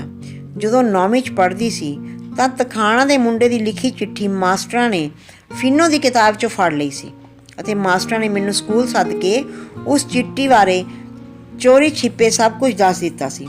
ਸਾਲੀਆਂ ਕਾਹਦੀਆਂ ਪੜ੍ਹਾਈਆਂ ਅੱਜ ਕੱਲ੍ਹ, ਜਵਾਕ ਤਾਂ ਘਰ 'ਚ ਹੀ ਨਹੀਂ ਠੀਕ ਆਉਂਦੇ ਅਤੇ ਉੱਥੇ ਫਿਰ ਸਾਰੇ ਇੱਕੋ ਜਿਹੇ ਜਹਾਨ ਪ੍ਰਵਾਨ ਰਲ ਕੇ ਖੁਰ ਮਸਤੀਆਂ ਕਰਦੇ ਹੈ। ਚਲੋ ਹਾਲੇ ਵੀ ਸਹੁਰੀਆਂ ਚੰਗੀਆਂ ਹੀ ਰਹਿਣਗੀਆਂ, ਪਰਦੇ ਨਾਲ ਸਭ ਕੁਝ ਮੌਕੇ 'ਤੇ ਸਾਂਭਿਆ ਗਿਆ। ਨਹੀਂ ਤਾਂ ਵੇਖ ਲਾਲਿਆਂ ਦੀ ਕੁੜੀ ਨੇ ਖੂਹ 'ਚ ਛਾਲ ਮਾਰਤੀ ਸੀ ਅਤੇ ਉਹਨਾਂ ਵੇਲਿਆਂ 'ਚ ਸਾਰੇ ਮਹਾਜਨਾਂ ਦਾ ਮੂੰਹ ਕਾਲਾ ਹੋ ਗਿਆ ਸੀ ਅਤੇ ਲਾਲਾ ਜੋ ਆਪਣੇ ਆਪ ਨੂੰ ਪਿੰਡ ਦਾ ਸੇਠ ਕਹਾਉਂਦਾ ਸੀ, ਉਹ ਮਰਨ ਤੱਕ ਅੰਦਰੋਂ ਨਹੀਂ ਨਿਕਲ ਸਕਿਆ ਸੀ। ਫਿਰ ਬਾਬੇ ਵੀਰੇ ਦਾ ਜਿਵੇਂ ਸਾਹ ਘੁੱਟ ਗਿਆ ਹੋਵੇ, ਉਸਨੇ ਰਜਾਈ ਆਪਦੇ ਨਿਤਾਣੇ ਜਿਹੇ ਹੱਥਾਂ ਨਾਲ ਮੂੰਹ ਤੋਂ ਪਰੇ ਵਗਾਹ ਮਾਰੀ ਅਤੇ ਸੌਖਾ ਜਿਹਾ ਸਾਹ ਲੈਂਦਾ ਉਹ ਫੇਰ ਸੋਚੀ ਪੈ ਗਿਆ, ਚਲੋ ਫੇਰ ਵੀ ਬਹੁਤਿਆਂ ਨਾਲੋਂ ਚੰਗੇ ਹੀ ਰਹੇ। ਧੀਆਂ ਦਾ ਆਹੀ ਤਾਂ ਦੁੱਖ ਹੁੰਦਾ, ਚਾਹੇ ਉਹ ਕਿੰਨਾ ਹੀ ਗਰੀਬ ਹੋਵੇ, ਆਪਣੇ ਜੰਮਿਆਂ ਦਾ ਢਿੱਡ ਹਰੇਕ ਭਰਦਾ ਹੈ, ਪਰ ਕੁੜੀਆਂ ਨੂੰ ਘਰ ਦੀਆਂ ਕੰਧਾਂ ਤੋਂ ਵੀ ਬਚਾ ਰੱਖਣਾ ਪੈਂਦਾ ਹੈ। ਅਤੇ ਫਿਰ ਵੀਰੇ ਨੇ ਦੋਹਾਂ ਮੁੰਡਿਆਂ ਬਾਰੇ ਸੋਚ ਕੇ ਕੁਝ ਚੰਗਾ ਲੱਗਣ ਲੱਗਿਆ। ਮੁੰਡੇ ਪੂਰੇ ਕਾਮੇ ਸਨ। ਪਹਿਲ ਮੁੰਡੇ ਪੜ੍ਹਨੇ ਪਾਏ। ਵੀਰੇ ਦੀ ਕਬੀਲਦਾਰੀ ਵੱਡੀ ਹੋਣ ਕਰਕੇ ਵੱਡਾ 4ਥੀ 'ਚੋਂ ਅਤੇ ਛੋਟਾ 7ਵੀਂ ਜਮਾਤ 'ਚੋਂ ਹਟ ਗਿਆ। ਲਗਾਤਾਰ 2 ਕੁੜੀਆਂ ਦੇ ਵਿਆਹ ਹੋਣ ਕਰਕੇ ਘਰ ਦੀਆਂ ਲੋੜਾਂ ਪੂਰੀਆਂ ਨਹੀਂ ਹੋ ਰਹੀਆਂ ਸਨ। ਵੀਰਾ ਜਾਨ ਤੋੜ ਕੇ ਕੰਮ ਕਰਦਾ, ਪਰ ਘਰ ਦੀਆਂ ਤੰਗੀਆਂ ਤੁਰਸ਼ੀਆਂ ਨੇ ਉਹਦਾ ਲੱਕ ਤੋੜ ਦਿੱਤਾ ਸੀ। ਇਸ ਕਰਕੇ ਮੁੰਡੇ ਪਹਿਲਾਂ ਤਾਂ ਜੱਟਾਂ ਦੀਆਂ ਮੱਝਾਂ ਚਾਰਦੇ ਰਹੇ। ਜਦੋਂ ਥੋੜ੍ਹੇ ਜਿਹੇ ਵੱਡੇ ਹੋਏ ਤਾਂ ਠੇਲੇ ਲੈ ਕੇ ਕੰਮ 'ਤੇ ਜਾਣ ਲੱਗੇ। ਇੱਕ ਦਿਨ ਵੀਰਾ ਜ਼ਿਮੀਂਦਾਰਾਂ ਦੇ ਖੇਤਾਂ ਵਿੱਚ ਕਹੀ ਨਾਲ ਕੰਮ ਕਰ ਖੰਘ ਰਿਹਾ ਸੀ। ਖੰਘ ਉਸ ਨੂੰ ਟਿਕਣ ਨਹੀਂ ਦੇ ਰਹੀ ਸੀ। 2 ਟੱਕ ਕਹੀ ਦੇ ਲਾਂਦਾ ਤਾਂ ਉਸਦਾ ਦਮ ਪੱਟਿਆ ਜਾਂਦਾ। ਰੋਟੀ ਲੈ ਕੇ ਆਏ ਜ਼ਿਮੀਂਦਾਰ ਨੇ ਕਿਹਾ ਸੀ, ਲੈ ਵੀਰਿਆ, ਐਵੇਂ ਖਾਉਂ ਖਾਉਂ ਕਰੀ ਜਾਂਦਾ, ਅਜੇ ਤੱਕ 10 ਕਰਮਾਂ ਖਾਲ ਨਹੀਂ ਘੜਿਆ ਗਿਆ ਤੇਥੋਂ। ਲੈ ਨਾਗ ਦੀ ਬੱਚੀ ਖਾ ਲੈ, ਨਾਲੇ ਤੇਰੀ ਖੰਘ ਵੇਖ ਕਿਧਰੇ ਹੀ ਜਾਊ। ਵੀਰੇ ਨੂੰ ਅਫੀਮ ਖਾ ਕੇ ਜਿਵੇਂ ਆਰਾਮ ਮਿਲ ਗਿਆ ਹੋਵੇ। ਉਸ ਦੇ ਸਰੀਰ ਅੰਦਰ ਜਾਨ ਜਿਹੀ ਪੈ ਗਈ। ਉਸ ਦਿਨ ਤੋਂ ਅਜਿਹਾ ਭੋਰਾ ਲੈਣੀ ਸ਼ੁਰੂ ਕੀਤੀ ਕਿ ਥੋੜ੍ਹੇ ਸਮੇਂ 'ਚ ਹੀ ਬੀਤੇ ਇਹ ਹੱਡ ਰਚ ਗਈ। ਇਹ ਸਿਲਸਿਲਾ ਲਗਾਤਾਰ 3 ਸਾਲ ਚੱਲਦਾ ਰਿਹਾ। ਇੱਕ ਦਿਨ ਵੀਰੇ ਦੇ ਵੱਡੇ ਮੁੰਡੇ ਨੇ ਕਿਹਾ, ਬਾਪੂ ਹੁਣ ਤੂੰ ਬੇਸ਼ੱਕ ਦਿਹਾੜੀ ਜਾਣੀ ਛੱਡ ਦੇ, ਰੋਟੀ ਤੈਨੂੰ ਅਸੀਂ ਆਪ ਦੇਵਾਂਗੇ, ਪਰ ਆਹ ਨਸ਼ੇ ਵਾਲਾ ਚੰਦਰਾ ਰੋਗ ਜੋ ਤੈਨੂੰ ਲੱਗਿਆ, ਇਸ ਦਾ ਜੋੜ ਵੱਢ ਦੇ। ਮੁੰਡੇ ਦੀ ਗੱਲ ਵੀਰੇ ਦੇ ਦਿਲ ਲੱਗ ਗਈ। ਉਸਨੇ ਘਰ ਰਹਿ ਕੇ ਦਿਲ ਕਰੜਾ ਜਿਹਾ ਕਰਕੇ ਅਫੀਮ ਛੱਡ ਦਿੱਤੀ। ਕੁਝ ਦਿਨ ਤਾਂ ਵੀਰਾ ਨਸ਼ੇ ਤੋਂ ਬਿਨਾਂ ਬਹੁਤ ਔਖਾ ਹੋਇਆ, ਪਰ ਵੀਰੇ ਨੇ ਸਿਰੜ ਰੱਖਿਆ ਸੀ ਅਤੇ ਪੂਰੇ 2 ਮਹੀਨਿਆਂ ਵਿੱਚ ਉਸ ਦਾ ਸਰੀਰ ਠੀਕ ਰਹਿਣ ਲੱਗ ਪਿਆ। ਵੀਰਾ ਹੁਣ ਜਦੋਂ ਆਪਣੇ ਆਂਢ ਗੁਆਂਢ ਦੇ ਲੋਕਾਂ ਨਾਲ ਗੱਲਾਂ ਕਰਦਾ ਤਾਂ ਉਹ ਕਹਿੰਦਾ, ਭਾਈ ਮੇਰੇ ਮੁੰਡਿਆਂ ਵਰਗਾ ਕੌਣ ਬਣ ਜੂ, ਆਹ ਦੇਖੋ ਮੇਰਾ ਨਸ਼ਾ ਛੁਡਾਤਾ ਇਹਨਾਂ ਨੇ, ਉਹਨਾਂ ਦਿਨਾਂ 'ਚ ਬਹੁਤ ਸੇਵਾ ਕੀਤੀ ਮੇਰੂ। ਦੇਖੋ ਦੋਵੇਂ ਮੇਰੇ ਮੁੰਡੇ ਕਹਿਣੇ 'ਚ ਆ ਭਾਈ। ਜਦ ਪਿੰਡ 'ਚ ਜਾਂਦਾ ਤਾਂ ਕਹਿੰਦਾ, ਸਰਦਾਰ ਮੁੰਡਿਆਂ ਨੇ ਮੈਨੂੰ ਵਿਹਲਾ ਕਰਤਾ, ਸਾਰਾ ਦਿਨ ਘਰੇ ਹੀ ਰਹਿਣਾ, ਬਸ ਬੱਕਰੀ ਸਾਂਭਦਾ ਇਕੱਲੀ, ਬਥੇਰਾ ਸਾਰੀ ਉਮਰ ਤੁਹਾਡੇ ਘਰਾਂ 'ਚ ਕਮਾਈ ਕੀਤੀ ਸੀ ਹੁਣ ਤੱਕ, ਬਸ ਹੁਣ ਤਾਂ ਆਹ ਹੱਡ ਗੋਡੇ ਜਵਾਬ ਦੇ ਜਾਂਦੇ ਨੇ। ਅਚਾਨਕ ਵੀਰਾ ਹੱਥ ਉੱਤੇ ਹੱਥ ਮਾਰ ਕੇ ਰਜਾਈ ਵਿੱਚ ਹੀ ਪਿਆ ਗਦਗਦ ਹੋ ਉੱਠਿਆ, ਜਿਵੇਂ ਕੋਈ ਉਸਦੇ ਹੌਸਲੇ ਵਾਲੀ ਗੱਲ ਯਾਦ ਆ ਗਈ ਹੋਵੇ। ਉਸਦਾ ਧਿਆਨ ਬੰਸੋ ਬੁੜੀ ਵੱਲ ਚਲਿਆ ਗਿਆ ਤੇ ਸੋਚਾਂ ਦੀ ਲੜੀ ਫਿਰ ਜੁੜ ਗਈ। ਜਦੋਂ ਪੂਰਨ ਕਹਿ ਨਾਲ ਮੈਂ ਸੀਰੀ ਹੁੰਦਾ ਸੀ ਤਾਂ ਉਸੇ ਸਾਲ ਪੂਰਨ ਦਾ ਵਿਆਹ ਹੋਇਆ ਸੀ। ਉਦੋਂ ਬੰਸੋ ਵੀ ਨਵੀਂ ਆਈ ਸੀ। ਜਦੋਂ ਕਦੇ ਕਦਾਈ ਮੈਨੂੰ ਰੋਟੀ ਫੜਾਉਂਦੀ ਤਾਂ ਉਸਦੇ ਕੰਨਾਂ 'ਚ ਪਈਆਂ ਪਿੱਪਲ ਪੱਤੀਆਂ ਜਿਵੇਂ ਚਾਨਣ ਕਰ ਦਿੰਦੀਆਂ ਸਨ। ਥੋੜ੍ਹੇ ਸਮੇਂ 'ਚ ਹੀ ਉਹ ਪਰਿਵਾਰ ਨਾਲ ਰਚ ਮਿਚ ਗਈ ਸੀ। ਕਈ ਵਾਰ ਉਹ ਪੂਰਨ ਕੋਲ ਬੈਠੀ ਮੈਨੂੰ ਵੀ ਟੀਚਰਾਂ ਕਰ ਜਾਂਦੀ। ਇੱਕ ਵਾਰੀ ਤਾਂ ਉਸਨੇ ਮੈਨੂੰ ਕਹਿ ਦਿੱਤਾ ਸੀ, ਚੂੜਿਆ ਸਾਡੇ ਘਰਾਂ 'ਚ ਕੰਮ ਕਰਕੇ ਆਪਦੀ ਜਵਾਨੀ ਗਾਲ ਲੇਗਾ, ਕੋਈ ਮਜਬਨ ਲੈ ਆ ਵਿਆਹ ਕੇ, ਹਿੰਦ ਕੀ ਮਠਿਆਈ ਪਕਾਵਾਂਗੇ ਸਾਡੇ ਘਰ 'ਚ। ਉਸਦੀ ਇਹ ਮਸ਼ਕਰੀ ਸੁਣ ਕੇ ਪੂਰਨ ਨੇ ਮੈਨੂੰ ਹੱਸਦੇ ਕਿਹਾ, ਢੇਡਾ ਹੁਣ ਵੀ ਵਿਆਹ ਕਰਾਏਂਗਾ ਹੀ, ਤੂੰ ਮੇਰੇ ਨਾਲੋਂ 1 ਸਾਲ ਵੱਡਾ ਹੈ, ਹੁਣ ਕੋਈ ਕਾਲ ਕਲੂਟੀ ਜੀ ਮਜਬਨ ਲੈ ਆ। ਤੇ ਮੈਂ ਜਵਾਬ ਦਿੱਤਾ, ਸਰਦਾਰਾ ਕਾਲ ਕਲੂਟੀ ਕਿਉਂ, ਮੈਂ ਕੋਈ ਅੰਨਾ ਖਾਣਾ ਹਾਂ, ਮੈਂ ਤੇਰੀ ਬੰਸੋ ਸਰਦਾਰਨੀ ਨਾਲੋਂ 2 ਰੱਤੀਆਂ ਸੋਹਣੀ ਲੈ ਕੇ ਆਊਂ, ਬਿਗਲ ਬਾਜੇ ਵੱਜਣਗੇ। ਤੇ ਬਿਗਲ ਬਾਜਿਆਂ ਵਾਲੀ ਮੇਰੀ ਗੱਲ ਤੇ ਬੰਸੋ ਖਿੜਖਿੜ ਹੱਸਦੀ ਸੀ। ਅਗਲੇ ਸਾਲ ਮੇਰਾ ਵਿਆਹ ਹੋ ਗਿਆ ਤੇ ਪੂਰਨ ਦੇ ਘਰ ਹੀ ਹਿੰਦ ਕੀ ਮਠਿਆਈ ਪਕਾਈ ਗਈ। ਬੰਸੋ ਨੇ ਆਪ ਵਿਆਹ ਤੋਂ ਪਿੱਛੋਂ ਸਾਰੇ ਆਪਣੇ ਵਰਤਾਰੇ ਵਾਲੇ ਘਰਾਂ 'ਚ ਮਠਿਆਈ ਘੱਗਰਾ ਪਾ ਕੇ ਲਾਗਣ ਨੂੰ ਨਾਲ ਲੈ ਕੇ ਵੰਡੀ ਸੀ। ਕਿੰਨੇ ਚੰਗੇ ਵੇਲੇ ਸਨ ਉਹ, ਲੋਕ ਗਰੀਬਾਂ ਨਾਲ ਕਿਵੇਂ ਰਲ ਮਿਲ ਕੇ ਰਹਿੰਦੇ ਸਨ। ਹੁਣ ਤਾਂ ਜੇ ਕਿਸੇ ਨੂੰ ਕੋਈ ਹੱਸਦੀ ਗੱਲ ਕਹਿ ਦੇਵੇ ਤਾਂ ਲੋਕ ਗੋਲੀ ਕਿਹੜਾ ਨਾ ਮਾਰ ਦੇਣ। ਉਦੋਂ ਬੰਸੋ ਵਰਗੀਆਂ ਨਵੀਆਂ ਵਿਆਹੀਆਂ ਮੇਰੇ ਵਰਗੇ ਨਾਲ ਟੀਚਰਾਂ ਮਸ਼ਕਰੀਆਂ ਕਰ ਲੈਂਦੀਆਂ ਸਨ। ਵੀਰੇ ਨੇ ਇੱਕ ਵੱਡਾ ਸਾਰਾ ਹੌਂਕਾ ਲਿਆ। ਆਹ ਥੋੜ੍ਹੇ ਦਿਨ ਹੋਏ ਜਦੋਂ ਮੈਨੂੰ ਬੰਸੋ ਮਿਲੀ ਸੀ ਤਾਂ ਉਸਨੇ ਮੈਨੂੰ ਪੁੱਛਿਆ ਸੀ, ਕਿਵੇਂ ਆ ਵੀਰਿਆ, ਤਕੜਾ ਰਹਿਣਾ, ਹੁਣ ਤਾਂ ਜਮਾਂ ਹੀ ਹਾਰ ਗਿਆ ਲੱਗਦਾ, ਮੈਂ ਸੂਈ ਹੋਈ ਆ ਆਪਣੀ, ਲੱਸੀ ਲੁੱਸੀ ਲੈ ਆਇਆ ਕਰ ਸਾਡੇ ਘਰੋਂ ਜਾ ਕੇ। ਮੈਂ ਉਸਨੂੰ ਮੋੜਮਾ ਜਿਹਾ ਪੁੱਛਿਆ ਸੀ, ਕਿਵੇਂ ਸਰਦਾਰਨੀਏ, ਤੂੰ ਤਾਂ ਤਕੜੀ ਰਹਿੰਦੀ ਹੈ। ਹਾਂ ਮੈਂ ਤਾਂ ਤਕੜੀ ਸਮਝ, ਤੇਰੀ ਸੇਵਾ ਹੁੰਦੀ ਹੈ ਕਿ ਨਹੀਂ ਵੀਰਿਆ, ਉਸਨੇ ਮੁੜਮਾ ਫੇਰ ਮੈਨੂੰ ਪੁੱਛਿਆ। ਮੈਂ ਉੱਤਰ ਦਿੱਤਾ ਸੀ, ਆਹੋ ਸਰਦਾਰਨੀਏ, ਹੁਣ ਕਾਹਦੇ ਤਕੜਿਆਂ, ਬਸ ਸਾਰੀ ਉਮਰ ਤੁਹਾਡੇ ਘਰਾਂ 'ਚ ਕੱਟ ਲਈ, ਹੁਣ ਤਾਂ ਬੁੱਢੇ ਹੱਥਾਂ ਨੂੰ ਸੀਵਿਆਂ ਦਾ ਸੇਕ ਹੀ ਦਮ ਦਿਖਾਓ, ਉਹਨਾਂ ਚਿਰ ਫਿਰਦੇ ਆ ਗੋਡੇ ਘੜੀਸਦੇ। ਤੁਹਾਡੀ ਕਿਰਪਾ ਨਾਲ ਹਾਲੇ ਮੁੰਡੇ ਸੁੱਖ ਨਾਲ ਮੇਰੀ ਪੂਰੀ ਸੇਵਾ ਕਰਦੇ ਆ ਤੇ ਆਪਣੀ ਗੱਲ ਦੇ। ਤੇ ਆ ਤੂੰ ਵੱਡੇ ਵੱਡੇ ਤੁੰਗਲ ਪਾਏ ਆ ਕੰਨਾਂ 'ਚ, ਊਂ ਤਾਂ ਝੋੜੀਆਂ ਵਾਲੇ ਕੰਨਾਂ ਸਿਉਣਾ ਚਮਕਦਾ ਸੋਹਣਾ ਲੱਗਦਾ ਹੈ, ਮੈਂ ਹੱਸਦੇ ਹੋਏ ਨੇ ਉਸਨੂੰ ਪੁੱਛਿਆ ਸੀ। ਅਤੇ ਬੰਸੋ ਬੁੜੀ ਦੇ ਪਰਲ ਹੰਝੂ ਬਹਿ ਰਹੇ ਸਨ। ਉਸਦੇ ਚਿਹਰੇ 'ਤੇ ਰੌਣਕਾਂ ਪਹਿਲਾਂ ਵਾਲੀਆਂ ਨਹੀਂ ਸਨ। ਉਹ ਡੁਸਕਦੀ ਹੋਈ ਬੋਲੀ, ਕੀ ਦੱਸਾਂ ਵੀਰਿਆ, ਜੈ ਖਾਣੇ ਦਾ ਕਲਯੁਗ ਆ ਗਿਆ, ਕਿਸੇ ਦੀ ਹੁਣ ਇੱਕ ਦੂਜੇ ਨਾਲ ਦੁੱਖ ਸੁੱਖ ਦੀ ਸਾਂਝ ਨਹੀਂ ਰਹੀ। ਆਪਣੇ ਵਾਲੇ ਟਾਈਮ ਕਿੱਥੇ ਰਹਿ ਗਏ ਹੁਣ, ਕੋਈ ਧੀ ਪੁੱਤ ਨਹੀਂ ਇੱਥੇ, ਸਭ ਕਹਿੰਦੇ ਆ ਲੁੱਟ ਲਓ ਜੋ ਕਿਸੇ ਕੋਲ ਹੈ ਭੋਰਾ, ਸਾਰੇ ਨਿਸ਼ਚੇ ਰਾਤਿਆਂ ਦੇ ਸੂਰਜ ਛਿਪੇ ਗਏ ਅੱਜ ਕੱਲ੍ਹ। ਉਸਨੇ ਕੰਨਾਂ 'ਚ ਪਾਏ ਤੁੰਗਲਾਂ ਨੂੰ ਹੱਥ ਲਾਉਂਦੇ ਹੋਏ ਦੱਸਿਆ, ਬਸ ਆ ਤੁੰਗਲਾਂ ਦੀ ਖਾਤਰ ਦੋਵੇਂ ਮੁੰਡੇ ਰਾਤ ਨੂੰ 3 ਵਾਰੀ ਗਲਾ ਘੁੱਟਣ ਨੂੰ ਪੈ ਗਏ ਤੇ ਬਹੂਆਂ ਰੋਜ਼ ਮੁਸਕੜੀ ਹੱਸਦੀਆਂ ਕਹਿਣ ਲੱਗੀਆਂ, ਬੇਬੇ ਜੀ ਤੁੰਗਲ ਤਾਂ ਸਾਨੂੰ ਇੱਕ ਗਵਾਂਢੀ ਦੇ, ਹੁਣ ਤੇਰੇ ਕੀ ਸੋਹਣੇ ਲੱਗਦੇ ਆ ਭਲਾ। ਵੀਰਿਆ ਭਲਾ ਮੇਰੇ ਕੋਲ ਇਹੋ ਹੀ ਬਚੇ ਨੇ, ਇਹ ਵੀ ਜੇ ਖਾ ਗਏ ਤਾਂ ਮੇਰੇ ਕੋਲ ਕੁਛ ਨਹੀਂ ਬਚਣਾ। ਦੋਵਾਂ 'ਚੋਂ ਕੰਮ ਕੋਈ ਨਹੀਂ ਕਰਦਾ। ਉਹ ਜਿਹੜੇ 4 ਖੁੱਡ ਸੀ ਉਹਨਾਂ 'ਚੋਂ ਅੱਧੀ ਤਾਂ ਧਰਤੀ ਗਹਿਣੇ, ਕਹਿੰਦੇ ਫਲਾਣੇ ਨੇ ਟੀਵੀ ਵੀ ਲਿਆਂਦਾ, ਫਲਾਣੇ ਕੋਲ ਫਰਿੱਜ ਵੀ ਆ। ਰਾਤ ਨੂੰ ਟੀਵੀ ਦੇਖਦੇ ਅੱਧੀ ਰਾਤ ਤੱਕ ਰੌਲਾ ਪਾਈ ਜਾਂਦੇ ਆ। ਮੈਂ ਤਾਂ ਆਪਣਾ ਮੰਜਾ ਉਹਨਾਂ ਤੋਂ ਦੂਰ ਕਰਕੇ ਮੱਝਾਂ ਕੋਲ ਪੈ ਜਾਂਦੀ ਹਾਂ ਤੇ ਆ ਤੁੰਗਲ 1-2 ਦਿਨਾਂ 'ਚ ਕੁੜੀ ਕੋਲ ਜਾ ਕੇ ਉਸਨੂੰ ਦਿਆਉਂ, ਜੈ ਨੂੰ ਖਾਵੇ। ਉਹ ਕੰਨਿਆ ਸੀਸ ਤਾਂ ਦੇਊਗੀ। ਗੰਦੀ ਲਾਤ ਦਾ ਬਹੁਤ ਦੁੱਖ ਹੁੰਦਾ ਵੀਰਿਆ। ਇਸ ਘਰ 'ਚ ਰਹਿ ਕੇ ਮੈਂ ਤੇਰੇ ਸਾਹਮਣੇ ਬਲਦ ਵਾਂਗੂ ਕਮਾਈ ਕੀਤੀ, ਤੇਰੇ ਭਰਾ ਨਾਲ ਖੇਤਾਂ 'ਚ ਪਾਣੀ ਲਿਆਉਂਦੀ ਸੀ ਜਾ ਕੇ, ਤੇ ਬੰਸੋ ਨੇ ਜਿਵੇਂ ਸਾਰੀ ਜ਼ਿੰਦਗੀ ਦੇ ਦੁੱਖ ਮੇਰੇ ਸਾਹਮਣੇ ਫਰੋਲ ਦਿੱਤੇ ਸਨ। ਵੀਰੇ ਦਾ ਚਿਹਰਾ ਰਜਾਈ 'ਚ ਪਏ ਮੁਰਝਾ ਗਿਆ ਸੀ ਤੇ ਬੰਸੋ ਦੀ ਗੱਲ ਬਾਰੇ ਸੋਚਦਾ ਇੱਕਦਮ ਬੋਲ ਉੱਠਿਆ, ਸਾਲਾ ਬੁੱਢੇ ਬਾਰੇ ਬੰਦੇ ਨੂੰ ਦੁੱਖ ਘੁਣ ਵਾਂਗ ਲੱਗ ਜਾਂਦੇ ਨੇ। ਲਾਤ ਦੀ ਖਾਤਰ ਬੰਦਾ ਜ਼ਿੰਦਗੀ 'ਚ 100 ਪਾਪੜ ਵੇਲਦਾ ਤੇ ਇਹ ਜੇ ਗੰਦੀ ਨਿਕਲ ਜੇ ਤਾਂ ਬੰਦੇ ਦੀ ਕੋਈ ਜੂਨ ਨਹੀਂ ਰਹਿੰਦੀ। ਉਸ ਦਿਨ ਵਿਚਾਰੀ ਦੇ ਹੰਝੂ ਵੀ ਨਹੀਂ ਸੀ ਵੇਖੇ ਜਾਂਦੇ। ਵੀਰੇ ਦੀ ਪੋਤੀ ਘੋਟੋ ਨੇ ਆਵਾਜ਼ ਮਾਰੀ, ਬਾਬਾ ਜੁੱਠਣਾ ਨਹੀਂ ਤੂੰ, ਅਸੀਂ ਗੋਹਾ ਕੂੜਾ ਵੀ ਸਿੱਟ ਕੇ ਆ ਗਈਆਂ ਕਦੋਂ ਦੀਆਂ। ਉਹ ਦੇਖ ਬਾਹਰ ਕਿੱਡਾ ਸੂਰਜ ਚੜ੍ਹ ਆਇਆ। ਵੀਰੇ ਨੇ ਕਾਹਲੀ ਨਾਲ ਰਜਾਈ ਪਰਾਂ ਲਾਉਂਦੇ ਹੋਏ ਕਿਹਾ, ਹਾਂ ਉੱਠਦਾ ਪੁੱਤ, ਲਿਆ ਮੇਰੀ ਧੀ ਡੋਲੂ ਮੈਨੂੰ ਦੇ ਦੇ, ਮੈਂ ਬੱਸੋਂ ਬੁੜੀ ਕੇ ਲੱਸੀ ਲਿਆਵਾਂ, ਅੱਜ ਲੱਸੀ ਪੀਣ ਨੂੰ ਜੀਆ ਕਰਦਾ। ਵੀਰਾ ਹੱਥ 'ਚ ਡੋਲੂ ਲਈ ਆਪਣੀ ਬੀਹੀ ਲੰਘ ਗਿਆ ਸੀ ਕਿ ਖਾਮੋਸ਼ ਹੋਏ ਲੋਕ ਬੰਸੋ ਦੀ ਅਰਥੀ ਲਈ ਜਾ ਰਹੇ ਸਨ। ਜਦ ਵੀਰੇ ਨੇ ਵੇਖਿਆ ਤਾਂ ਉਸਨੂੰ ਕਾਂਬਾ ਜਿਹਾ ਛਿੜ ਗਿਆ ਤੇ ਆਪਣੇ ਆਪ ਨੂੰ ਸੰਭਾਲਦਾ ਜਿਹਾ ਲੜਖੜਾਉਂਦੇ ਕਦਮੀ ਅਰਥੀ ਦੇ ਪਿੱਛੇ ਲੱਗ ਤੁਰਿਆ। ਉਸਨੇ ਜਦੋਂ ਅੱਗੇ ਜਾ ਕੇ ਪੁੱਛਿਆ ਤਾਂ ਵਿੱਚੋਂ ਇੱਕ ਬੰਦੇ ਨੇ ਕਿਹਾ, ਕਹਿੰਦੇ ਆ ਭਾਈ ਰਾਤ ਮੁੰਡਿਆਂ ਨੇ ਦਾਰੂ ਦੇ ਨਸ਼ੇ 'ਚ ਆ ਕੇ ਤੇ ਤੁੰਗਲ ਲਾ ਲਏ ਸਨ ਤੇ ਤੜਕੇ ਉੱਠ ਕੇ ਦੇਖਿਆ ਤਾਂ ਵਿਚਾਰੀ ਗੂੜੀ ਨੀਂਦ ਸੁੱਤੀ ਪਈ ਸੀ। ਤੇ ਵੀਰੇ ਨੂੰ ਇਉਂ ਲੱਗਿਆ ਜਿਵੇਂ ਸਾਹਮਣੇ ਬੰਸੋ ਦੇ ਸੀਵੇ ਦੀ ਲਾਟ ਨੇ ਉਸ ਵਿੱਚੋਂ ਸਾਰੀ ਸੱਤਿਆਹੀ ਕੱਢ ਲਈ ਹੋਵੇ। ਉਸ ਦਾ ਬੰਸੋ ਨਾਲ ਕੋਈ ਅਟੁੱਟ ਰਿਸ਼ਤਾ ਹੋਵੇ, ਜਿਸ ਨੇ ਕਦੇ ਬੜੇ ਪਿਆਰ ਨਾਲ ਕਿਹਾ, ਚੂੜਿਆ ਤੂੰ ਸਾਡੇ ਘਰ 'ਚ ਨਹੀਂ ਆਪਦੀ ਜਵਾਨੀ ਗਾਲ ਲਏਗਾ, ਕੋਈ ਮਜਬਨ ਲੈ ਆ, ਹਿੰਦੂ ਕੀ ਮਠਿਆਈ ਪਕਾਵਾਂਗੇ ਸਾਡੇ ਘਰ। ਤੇ ਵੀਰੇ ਦੀ ਅੱਖਾਂ ਵਿੱਚ ਅਥਰੂ ਬਹਿ ਤੁਰੇ। ਉਸਨੇ ਅੱਧ ਪੁਰਾਣੇ ਆਪਣੇ ਉੱਤੇ ਲਏ ਖੇਸ ਨਾਲ ਹੰਝੂ ਪੂੰਝੇ ਤੇ ਸੋਚਣ ਲੱਗਿਆ, ਹੁਣ ਕੋਈ ਜੇ ਕਿਸੇ ਨੂੰ ਚੂੜਾ ਕਹਿੰਦਾ ਤਾਂ ਅਗਲਾ ਮਾਰਨ ਨੂੰ ਪੈਂਦਾ। ਹੁਣ ਬੰਸੋ ਵਰਗੀਆਂ ਪੁਰਾਣੀਆਂ ਬੁੜੀਆਂ ਵੀ ਨਹੀਂ ਰਹੀਆਂ। ਤੇ ਸੋਚਦਾ ਵੀਰਾ ਚੁੱਪਚਾਪ ਘਰ ਵਾਪਿਸ ਆ ਗਿਆ। ਆਉਣ ਸਾਰ ਆਪਣੀ ਪੋਤੀ ਨੂੰ ਕਹਿਣ ਲੱਗਾ, ਘੰਟੋ ਆ ਲਿਆਈ ਮੰਜੀ ਬਾਹਰ ਧੁੱਪੇ ਜਿਹੀ ਡਾਹੀ ਕੇਰਾਂ, ਮੇਰਾ ਸਰੀਰ ਜਿਹਾ ਠੀਕ ਨਹੀਂ। ਐਨੀ ਗੱਲ ਕਹਿ ਕੇ ਵੀਰਾ ਧੁੱਪੇ ਡਾਹੀ ਮੰਜੀ ਉੱਤੇ ਧੜਾਮ ਦੇ ਕੇ ਡਿੱਗ ਪਿਆ।